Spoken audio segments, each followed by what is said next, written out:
Hey guys, Coach Bricks here. Hey, I always have great conversation with my athletes. I mean, one of the greatest things that I've been blessed with, doesn't matter if they're, 10, 11 years old or if they're 60, 70, 80 years old coming in. We always have great conversations. We talk about everything from, God, which is phenomenal. I love talking about that. We have politics decisions in here, discussions in here, sports, you name it, we have it. School, we break it all down. We just have fun. I mean, and one of the things I try to always get out of the kids is how great are you? So I had two gentlemen in yesterday. One's high level, the other one's trying to get to that point. And I called him soft. Just flat out, I called him soft.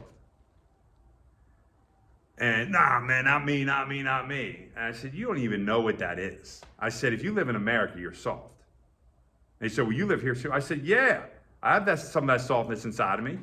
I said, because you got running water. You got heat, you got shelter, you got all this stuff. And even our poor people have that stuff. I mean, have the access to it, correct? They do. I mean, I work at a soup kitchen where people can come and get food. So if you don't have food, you can come and get something. Now, you might not like what we have, but you still have access to it. And there's programs in place. See, in America, we have this, we're blinded by what we have. So we think, well, I came from a tough life. Man, let's go over tough lives. Let's go over to Africa and some of those villages, or the Middle East, or some of these places where they have nothing.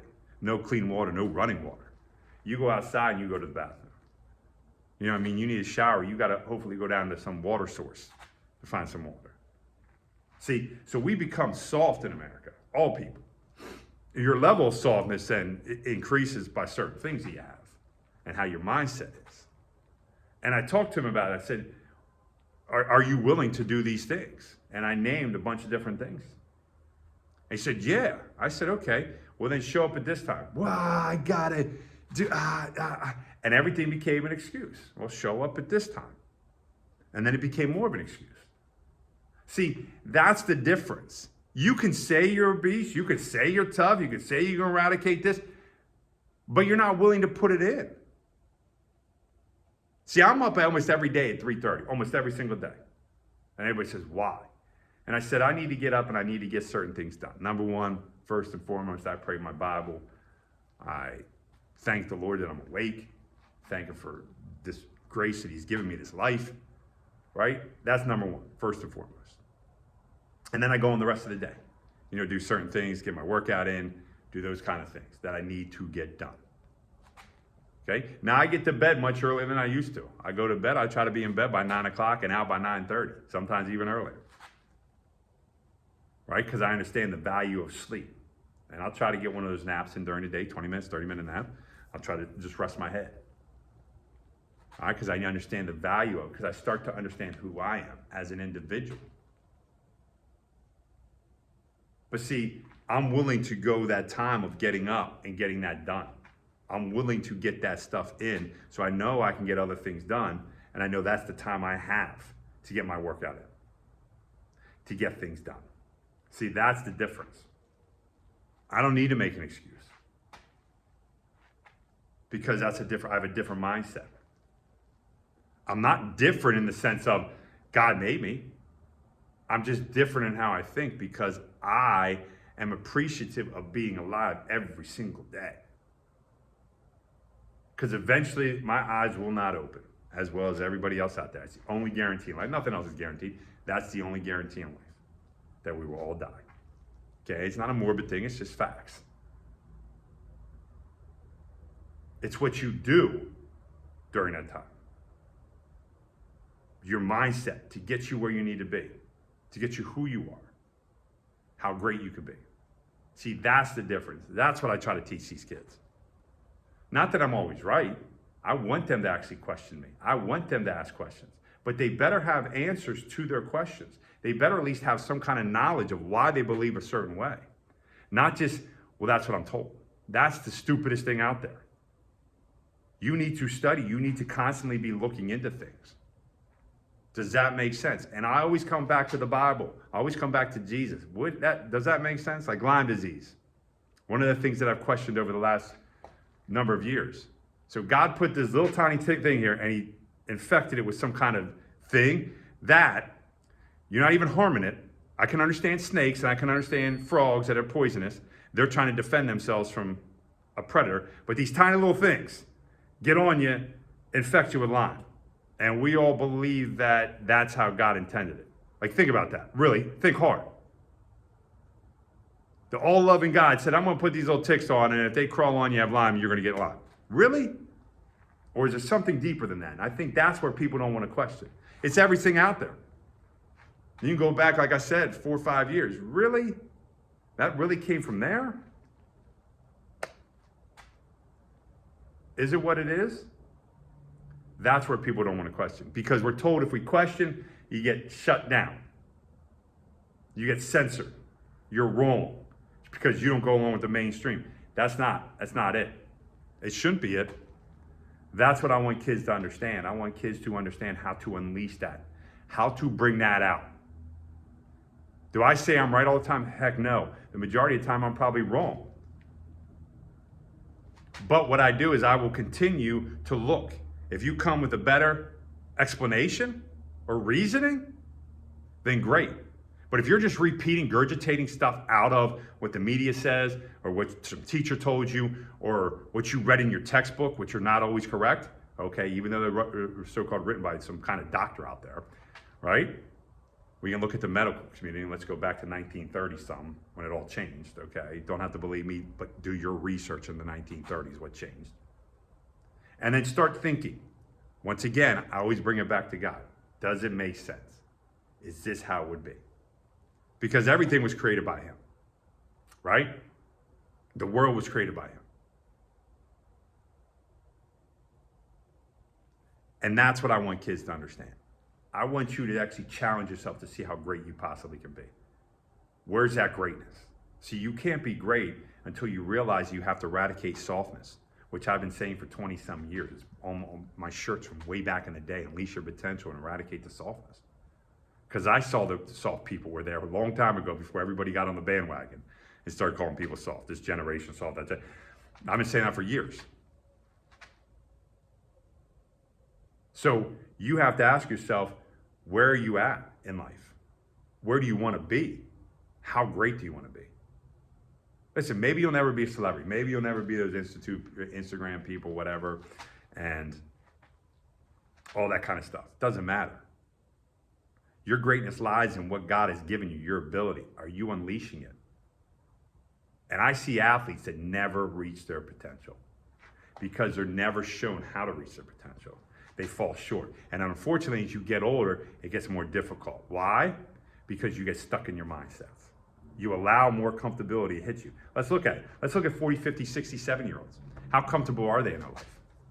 Let's be honest. How are they? You ask them to come do a workout, my Earth Strong workout. Man, I ain't coming to that. I ain't coming to that. Why? Nah, man, it's cold out. It's this. I want to live in, because they want to live comfortably. And they think it's okay, and that's fine. That's what they can think. It's not, because God wants us to be uncomfortable at all times. That's how we grow, and that's how we challenge yourself. I don't care if you're 60, 70, 80 years old. That's how you get better. Now, you might have to modify things because you're not at the level you need to be at. But that's the whole process. We stop. We stop at some point in our life eradicating softness, and we allow the comfortable lifestyle to take over. And I've talked about this, and I've gotten shot down. I got called all kind of names. I got called all kind of stuff because I call people out on what they are. And I tell people, listen, there's softness inside me. There's certain things I got to eradicate. Thank God I understand, yeah, that was soft. So I know that. I'm not against calling myself out or having somebody call me out, but then you better have proof that you're going to call me out. But when you call the person out, when I call them out, I'm like, listen, this is where you need to get to. Are you there? Well, how are you going to get to that point? And they have no clue. Like I said, when I ask a kid, all right, you really want to be this good? And show up at this time. I can't. Then you don't want it. You just don't want it. It's just a fact of life. You don't want that. So am I for everybody? No question, no way. Not at all. Because like I said, the majority of people that walk in the United States of America are soft. 99.9%, I would say. Because we live a comfortable lifestyle. We're handed things. We're given things. Like I said, we have heat. Look, I'm in a building. You know? Am I against that? No. But I also know how to make myself uncomfortable to get out of that comfort zone. To feel different, to be like God. To think, wow, man, these guys lived in this time. They had to walk this distance to get from point A to point B, to spread a message of people who hated them. To see if these people would even listen to their message. I'm not just talking about Jesus. He did it. He was the man, the ultimate man. But what about all the apostles who followed him? Who knew their persecution? Who knew they were going to get? They were men. They stood up for what they believed in. Are we willing to do the same? Are we really, truly willing to find out who we truly are as human beings? Individually, are we willing to do that? Whether it's going to be the greatest soccer player ever, or am I going to use soccer as a platform to be even better? See, that's what people forgot. Sports, why I want to win, okay? I cannot stand losing as an individual. I also see it as one of the greatest things you can do to see how you can work and become even better in life. Be a better father, be a better husband, be a better mother, daughter, whatever. Those are all the things that I look at. That's what sports should be used for. We created this mentality that at age 10 and 11, my kid's going D1, they're going pro. First of all, let's just get your kid through, you know what I mean, through grade school. Let's help them develop and understand why they're on a team. Their team is used, yes, winning and losing, so you understand what winning is and what losing is. Also, how do I work with the team? How do I get along? And how do I improve? How do I interact with the coach? Am I going to be an ass to the coach like most parents are? Talk crap behind their back? Hate the coach because he doesn't do this their way? Like I said, then pick up a clipboard and go coach. Or are you actually going to teach your kid, like, listen, there's certain things in life that aren't going to go your way. How are you going to react to that? If you don't understand something, are you going to open your mouth and ask the coach? And I'm not saying it in a mean way, you do it in a respectful way. How many people teach their kids that?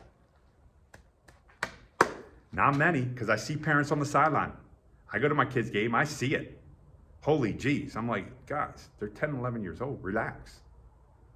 Or sometimes I get fired up. Every once in a while, if a ref keeps making a bad call and he's inconsistent, yeah, I do get upset. I don't get mad at the coach. All right, do I agree with what he does? No, but there's got to be a reason. I'll talk to my daughter afterwards.